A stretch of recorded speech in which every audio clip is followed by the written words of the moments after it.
good to see everybody. I'm so glad you're here. This morning, we're going to hear a story about a girl who was 12 years old and a woman who had been sick for 12 years. And we're going to hear how Jesus healed them. And I like to think of healing as something that happens not just to one person. Like if I have a cut on my hand and I put a Band-Aid on it, it will heal. That just happens to me. But when I feel my happiest, when I've had just a wonderful time with others here at church or in my family or in a class or with a group of friends, that feels like healing to me. It's kind of just having a warm and wonderful time together and sharing love. That's one of the ways I find healing.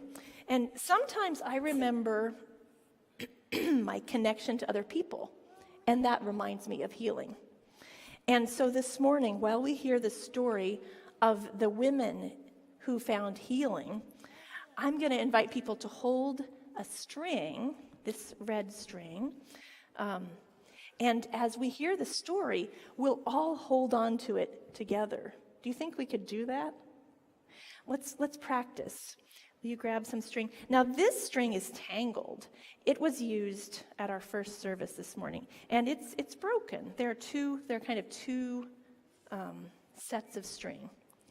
But if everybody grabs hold, can you grab some? Okay. Now, if you hold on to it, okay. Will somebody tug this string? Somebody give it a tug. Okay. Did you feel that tug?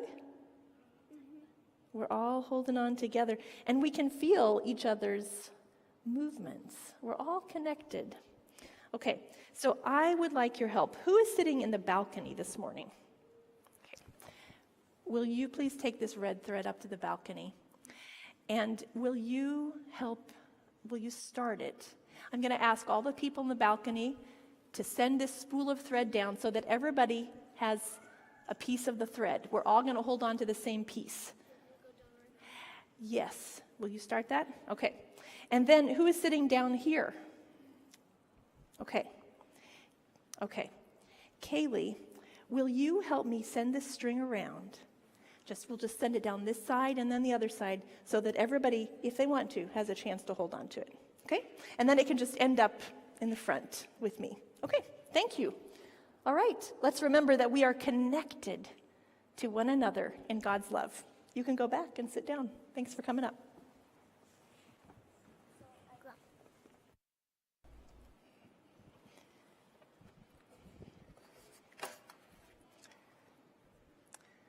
Thank you, Jesus, for that message.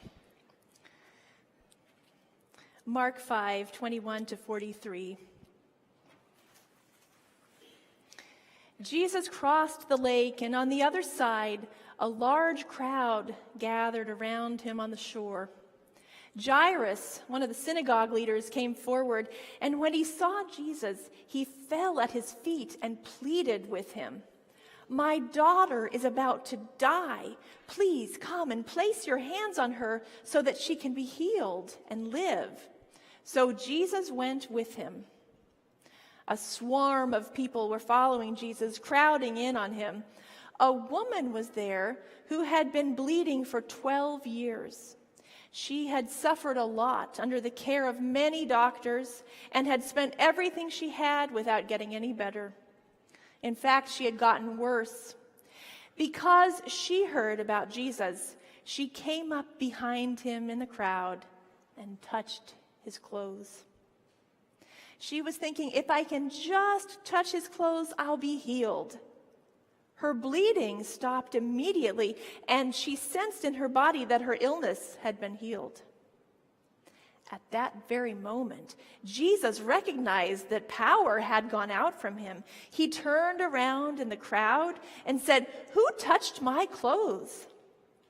His disciples said, "Don't you see the crowd pressing in on you? And yet you asked, 'Who touched me?'" But Jesus looked around carefully to see who had done it. The woman, full of fear and trembling, came forward. Knowing what had happened to her, she fell down in front of Jesus and told him the whole truth. He responded, "Daughter, your faith has healed you. Go in peace, healed from your disease." While Jesus was still speaking with her, messengers came from the synagogue leader's house saying to Jairus, "Your daughter has died. Why bother the teacher any longer?" But Jesus overheard their report and said to the synagogue leader, "Don't be afraid, just keep trusting." He didn't allow anyone to follow him except Peter, James, and John, James's brother. They came to the synagogue leader's house, and he saw a commotion with people crying and wailing loudly. Jesus went in and said to them, "What's all this commotion and crying about? The child isn't dead. She's only sleeping." They laughed at him, but he threw them all out. Then, taking the child's parents and his disciples with him, he went to the room where she was. Taking her hand, he said, "Talitha cum," which means, "Young woman, get up." Suddenly, the young woman got up and began to walk around. She was 12 years old. They were shocked. Jesus gave them strict orders that no one should know what had happened. Then he told them to give her something to eat. Okay. Ancient Chinese lore tells us that an invisible red thread connects those who are destined to meet, regardless of time, place, or circumstance. The thread may tangle, the thread may stretch, but it will never break. Now, our string this morning will break, but it can remind us of our connection. What do you think of that idea? I know for me, I don't need it to be literally true to feel its meaning. There are fibers of connection, fibers like the fibers holding this cloth together that connect us, and we may have no idea how those connections are in place until we feel a tug. I had an experience of feeling that invisible red thread tugged a few years ago when on my birthday, I went down the street to Dillon's, as I often did in the morning, and I went to get my groceries, and I was in the checkout line, and I realized, oh no, I left my debit card in the back pocket of my jeans.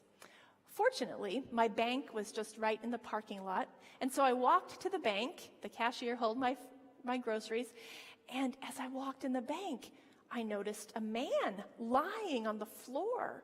And I thought that was very strange, but I had a focus. I went to the teller to get my money, but then I saw that this man was surely dying. I had to stop. I was feeling a tug. It had been years since I had been in active ministry as a chaplain, but I had to stay in that sacred moment.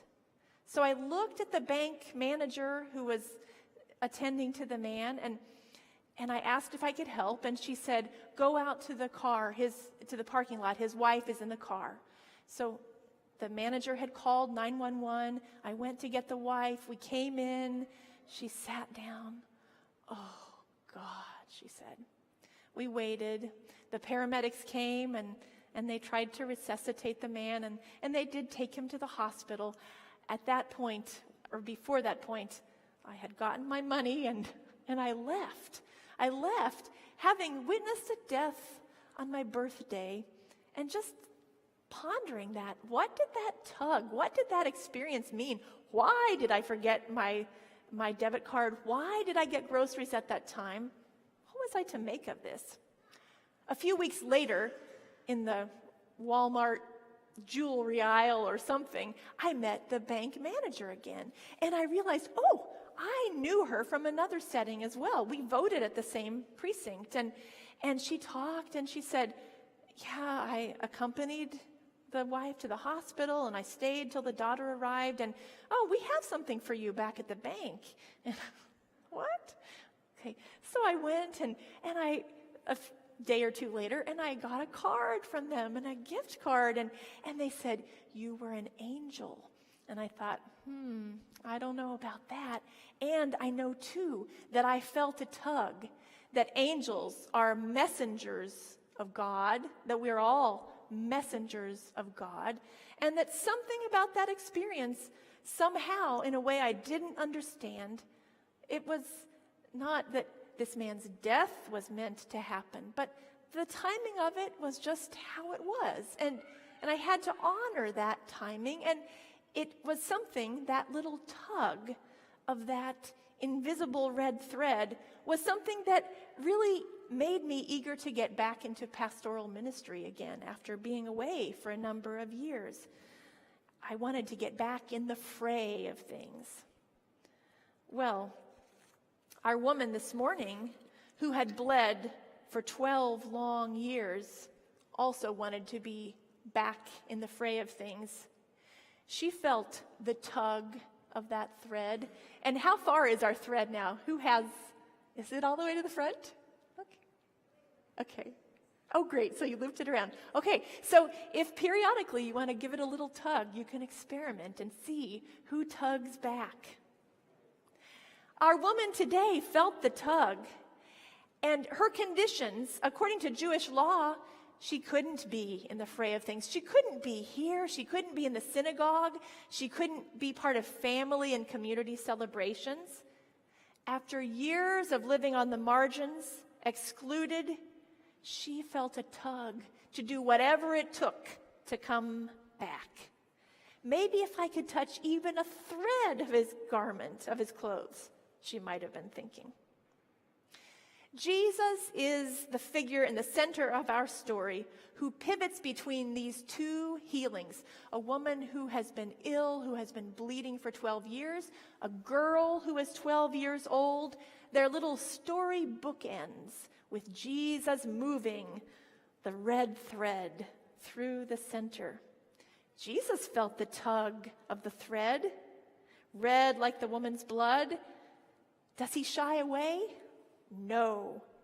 Even though he's on his way to an important person's house, he responds to the tug.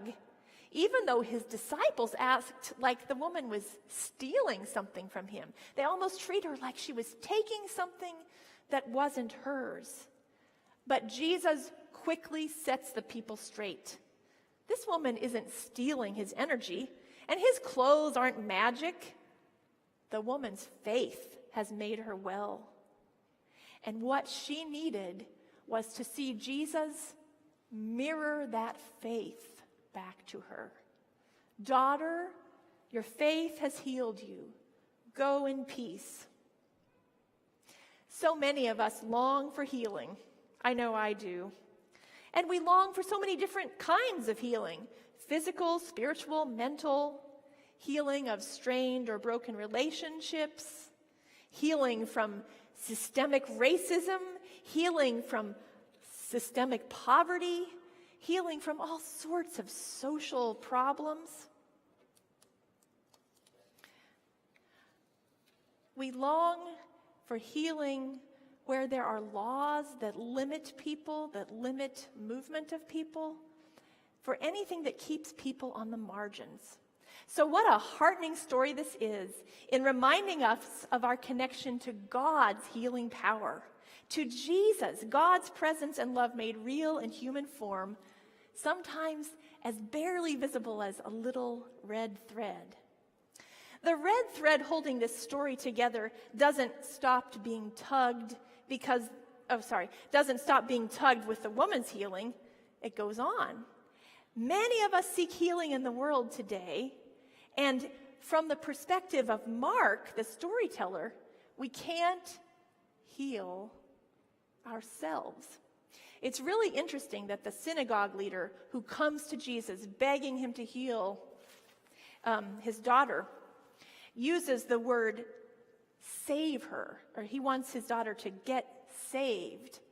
The healing verb has more of a community, collective connotation. So Jairus, this religious leader, whether consciously or unconsciously, was reaching out to Jesus, not just to heal his daughter, but he was painting a picture of a kind of healing that would include the community. We all get saved together as we respond to tugs in the threads of the invisible red fabric that holds our lives together. And this fabric will stretch, and sometimes it will tear, and the threads may tangle, the threads may not, but still the fabric is there, and we are bound together by it, even in our hardest, most challenging moments as a congregation, as families, in the community. We are being healed together in faith as we respond to the God tugs in our lives. As we follow Jesus' example in seeing where those invisible threads lead us, I believe that as we do so, as we follow those tugs, sometimes without expecting it at all, we come face to face with holy mystery. The love of God is so available to us. The healing and holy presence of God in us, around us, and among us is so present to us when we pause to notice the tugs, when we see where they lead, and when in faith we follow. Thanks be to God.